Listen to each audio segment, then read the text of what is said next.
हाँ भी दोस्तों बाकी तुसें गाने त्रै गाने तुसें मैं दस्सी ओड़े। हून मैं तुसें चौथा गाना दस्सन लगा। एह् गाना तुसें सुना होना जरूर। खड़ा उठ हरामिया बेईमाना बंगलुए चोर प्योरे ओ। ते एह् गाना तुसें जरूर सुनेआ होना। तां इसदा पूरा तुसें वर्ड सनांदा।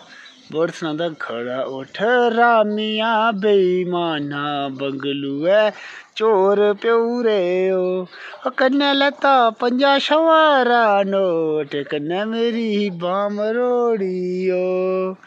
ते आखना मतलब दोस्तों एह् कि इस गाने सुनियै लगदा कि चोरा दा मामला घट्ट ते बॉयफ्रेंड आह्ला मामला ज़्यादा लगदा।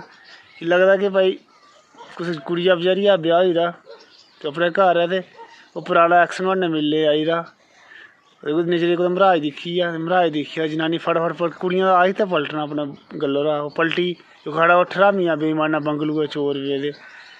की के अगर मरहाज दिक्खी ओड़दा दमैं इक पुछदा इक कौन है केह् लगदा तेरा तां जां कुड़ी आखना ना ये मेरे दूर के भैया हैं जां भी इ'यै आखी ओड़ेआ बंगल चोरा दा चोर पेआ। फ्ही कन्नै 50 दा नोट लेई गेआ ते कन्नै मेरी बांह मरोड़ी ओ। हून चोर होंदे चोरें केह् करना हा खाल्ली 500 रपेआ लैना बांह मरोड़नी उ'नें केह् पेदी बाहीं बूहीं मरोड़ने आह्ला कम्म जेह्के एक्स होंदे उ'ऐ करदे।